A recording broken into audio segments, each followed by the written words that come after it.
آخر کار 2 اپریل 1979 کی شام آخری فیصلہ کیا کہ بھٹو صاحب کو 3 اور 4 اپریل 1979 کی درمیانی رات 2 بجے پھانسی دے دی جائے۔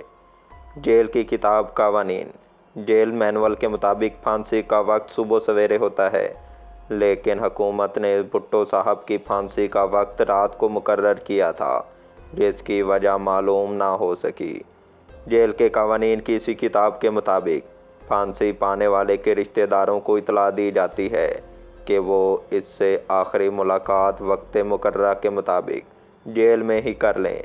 بیگم نصرت بھٹو اور محترمہ بے نظیر بھٹو رسالہ ریسٹ ہاؤس میں احتیاطی نظر بندی کے قانون کے تحت قید تھیں۔ بھٹو صاحب کے چند نزدیکی رشتہ دار بھی ان دنوں پنڈی میں موجود تھے۔ بھٹو صاحب کے ان تمام رشتہ داروں کو 3 اپریل 1979 کو ان سے جیل میں آخری ملاقات کرنا تھی، جس کا بندوبست کر لیا گیا تھا۔ بیگم نصرت بھٹو اور محترمہ بے نظیر بھٹو کی بھٹو صاحب کے ساتھ آخری ملاقات ملاحظہ فرمائیں۔ بھٹو صاحب کی پھانسی کا آخری فیصلہ ہو جانے پر 3 اپریل 1979 صبح سویرے بھٹو خواتین کو سہالہ ریسٹ ہاؤس میں ملاقات کی اطلاع کر دی گئی تھی۔ ان کو لانے والی گاڑی جیل میں صبح 11:15 پر داخل ہوئی۔ جیل سپرنٹنڈنٹ انہیں گیٹ سے سیکورٹی وارڈ تک لے گیا۔ اس دوران انہوں نے چودھری یار محمد سے پوچھا کہ یہ ملاقات کس سلسلے میں ہے، اور اس نے انہیں بتایا کہ یہ آخری ملاقات ہے۔ بیگم بھٹو اور محترمہ بے نظیر بھٹو صاحب نے ان کے ساتھ ملاقات 11:30 بجے شروع کی۔ مجھے بتایا گیا کہ قانون کے مطابق بھٹو صاحب سیل کے اندر رہے اور باہر سے لوہے والے جنگلے پر تالا لگا رہا۔ بیگم نصرت بھٹو کے لیے سیل کے دروازے کے ساتھ باہر کرسی لگا دی گئی، جبکہ محترمہ بے نظیر بھٹو سیل کے جنگلے کے باہر دالان کے فرش پر بیٹھ گئیں اور باپ بیٹی کے درمیان سیل کے آہنی گیٹ کی سلاخیں حائل رہیں۔ یہ ملاقات بعد دوپہر 2 بجے تک جاری رہی۔ ملاقات شروع ہونے کے چند لمحوں بعد بھٹو صاحب نے جیل سپرنٹنڈنٹ کو اپنے پاس بلایا اور پوچھا کہ کیا یہ آخری ملاقات ہے، جس کا اس نے ہاں میں جواب دیا۔ بھٹو صاحب نے پھر پوچھا کہ ان کے باقی رشتہ داروں کی ملاقات کا کیا ہوگا۔ چودھری یار محمد نے انہیں بتایا کہ خواتین کی ملاقات کے بعد ان کو ان سے ملا دیا جائے گا۔ بھٹو صاحب نے مس بے نظیر کو ایک طرف ہونے کو کہا اور جیل سپرنٹنڈنٹ کو اشارے سے اپنے بالکل قریب بلا لیا اور پوچھا کہ واقعی یہ آخری ملاقات ہے۔ انہوں نے جواب میں بتایا، ہاں یہ درست ہے۔ پھر مسٹر بھٹو نے پوچھا کہ آخری فیصلے کا کیا ہوا۔ اس پر یار محمد نے جواب دیا کہ وہ سب کچھ ختم ہو چکا ہے۔ پھر بھٹو صاحب نے پوچھا کہ کس وقت۔ انہوں نے جواب دیا، معمول کے مطابق، یعنی صبح 5:30 بجے۔ واپسی پر جیل سپرنٹنڈنٹ نے مجھے بتایا کہ بھٹو صاحب نے ہاتھ کے اشارے کے ساتھ کہا تھا کہ بس ختم، دیٹس آل۔ اس نے جواب دیا، جی جناب۔ اس پر بھٹو صاحب نے کہا، میں نے شیو کرنی ہے اور میرے کپڑوں کا کیا ہوگا؟ پھر کہنے لگے، میری وصیت کا کیا ہوگا؟ جس پر چودھری یار محمد نے انہیں بتایا کہ ان کو مکمل وقت دیا جائے گا تاکہ وہ اپنی وصیت لکھ سکیں۔ جیل سپرنٹنڈنٹ کے ہٹ جانے کے بعد باپ بیٹی نے اپنی باتیں شروع کی۔ مجھے بعد میں بتایا گیا کہ بیگم نصرت بھٹو تقریباً پوری ملاقات میں خاموش رہیں۔ محترمہ بے نظیر زیادہ وقت روتی رہیں اور بھٹو صاحب سے باتیں کرتی رہیں۔ بھٹو نے چاہا کہ وہ ملاقات جاری رہے، لیکن جیل حکام نے 2 بجے بعد دوپہر ملاقات ختم کرا دی۔ اس کی وجہ یہ بتائی گئی کہ بھٹو صاحب کے باقی رشتہ داروں نے بھی ان سے ملنا ہے۔ یہ آخری ملاقات تقریباً 2.5 گھنٹے جاری رہی۔ ملاقات کے فوراً بعد بیگم نصرت بھٹو نے جیل ڈپٹی سپرنٹنڈنٹ سے کہا، جو ان کے ساتھ سیکورٹی وارڈ سے آ رہا تھا، اس سے کہا کہ وہ کرنل رفیع سے ملنا چاہتی ہیں۔ میں اس وقت جیل سپرنٹنڈنٹ کے دفتر میں بیٹھا تھا۔ اطلاع ملنے پر ماں بیٹی سے ڈیوڑی کے گیٹ کی جانب چل پڑا۔ میں نے ان دونوں کو غم میں ڈوبا ہوا اور کافی نڈھال پایا تھا۔ محترمہ بے نظیر نے سن گلاسز پہن رکھے تھے جن کے شیشے اوپر گہرے اور نیچے ہلکے رنگ کے تھے۔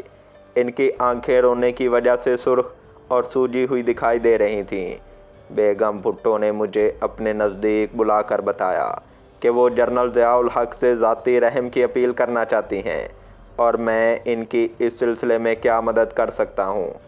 اس سے پہلے حکام نے مجھے سختی سے حکم دیا تھا کہ میں اکیلے میں بھٹو صاحب سے نہیں ملوں گا۔ میں کچھ اچنبھے میں پڑ گیا۔ پھر میں نے انہیں بتایا کہ میرا جنرل ضیاء صاحب کے ساتھ کوئی ذاتی رابطہ کنٹیکٹ نہیں ہے۔ بہرحال I'll try my best کہ ان کی خواہش کو جنرل صاحب تک پہنچا دوں۔ مجھے محترمہ بے نظیر بھٹو نے بتایا کہ اگر فیصلہ یہی رہا تو بھٹو صاحب اپنے علاقہ لاڑکانہ میں دفن ہونا چاہیں گے۔ اسی وقت بیگم بھٹو نے کہا اگر ان کی رحم کی اپیل منظور نہیں ہوتی تو ان دونوں کی درخواست ہے کہ انہیں بھٹو صاحب کی میت کے ساتھ جانے دیا جائے تاکہ وہ ان کے آخری رسومات میں حصہ لے سکیں۔ ڈپٹی سپرنٹینڈنٹ نے ہمارے بہت ہی قریب آ کر ہر لفظ کو سننا چاہا تھا، اس لیے میں کھل کر کوئی بات نہ کر سکتا تھا۔ بہرحال میں نے انہیں بتایا کہ وہ دفتر میں انتظار کریں، میں ایک کوشش کر کے دیکھ لیتا ہوں کہ ان کی درخواست کو صدر صاحب تک پہنچا دوں۔ جب ہم ڈیوڑی سے گزر رہے تھے تو موقع پا کر میں نے بیگم بھٹو کے کان میں کہا کہ بھٹو صاحب کی میت لاڑکانہ ہی کی طرف لے جائی جائے گی۔ انہیں ڈپٹی کے دفتر میں بٹھایا اور میں جیل سپرنٹینڈنٹ کے دفتر سے صدر صاحب کی ملٹری سیکرٹری کو 2-3 مرتبہ ٹیلی فون کرنے کی کوشش کی، لیکن ہر بار ان کا ٹیلی فون مصروف ملا۔ میں اور وقت ضائع کرنے کی بجائے جیل سے باہر نکلا اور سڑک پار کر کے سامنے ایس ایس پی کے دفتر گیا، جہاں S M L A brigadier Khawaja Rahat طلب، ڈی سی راولپنڈی اور ایس ایس پی راولپنڈی بیٹھے تھے۔ میں نے ایس ایم ایل صاحب کو بیگم بھٹو کی درخواست سنائی۔ وہ مجھ پر برس پڑے کہ ان کے حکم کے خلاف ورزی کرتے ہوئے میں بھٹو بیگمات سے کیوں ملا ہوں۔ میں نے انہیں بتایا کہ مجھے آپ نے جیل میں رکھا ہوا ہے۔ بھٹو صاحب سے بیگمات کی ملاقات کے بعد وہ سیدھی میرے پاس آئیں اور مجھے یہ درخواست جنرل ضیاء الحق صاحب کو پہنچانے کے لیے دی ہے۔ انہوں نے تھوڑی دیر خاموش رہ کر کچھ سوچا اور پھر کہنے لگے لیکن آپ کو ان سے نہیں ملنا چاہیے تھا۔ میں نے دوبارہ ان کو وہی جواب دیا۔ اتنی دیر میں ڈی سی راولپنڈی محمد سعید میدی نے ایس ایم ایل سے کہا کہ جناب آپ یہی درخواست ڈی ایم ایل کو پہنچا دیں اور اگر انہوں نے مناسب سمجھا تو جنرل ضیاء الحق صاحب کو پہنچا دیں گے۔ خدا کر کے یہ بات ان کی سمجھ میں آ گئی اور میری خلاصی ہوئی۔ بعد میں مجھے پتہ چلا کہ D M L A general Saghir Hussain سید نے جنرل ضیاء الحق صاحب کو بیگم بھٹو کی اپیل پہنچا دی اور انہیں جنرل ضیاء الحق صاحب نے بیگمات سے ملنے کے لیے سہالہ ریسٹ ہاؤس بھیجا، جہاں بیگم بھٹو نے تحریری اپیل کی درخواست صدر صاحب کے لیے پیش کی، مگر ان کی رحم کی اپیل کا بھی وہی حشر ہوا جو پہلے والی اپیلوں کا ہو چکا تھا۔ جیل کے باہر عوام کا اچھا خاصا ہجوم، جس میں ملکی و غیر ملکی اخباری نمائندے بھی موجود تھے، اکٹھے ہونا شروع ہوئے۔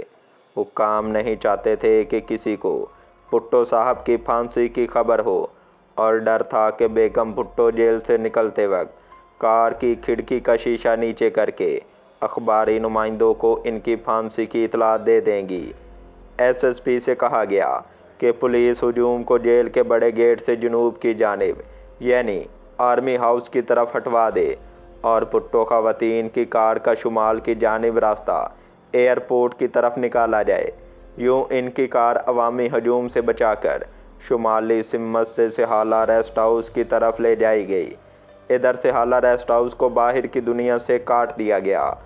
اس علاقے کو پولیس نے گھیرے میں لے لیا، نہ کوئی اندر جا سکتا تھا اور نہ ہی کسی نوکر وغیرہ کو اگلی صبح یعنی 4 اپریل تک باہر نکلنے دیا گیا۔ ٹیلی فون وغیرہ کا رابطہ تو پہلے ہی کٹ گیا تھا۔ ناظرین محترم، یہ تھی آج کی ویڈیو۔ اس سے اگلی ویڈیو میں ہم آپ کو بتائیں گے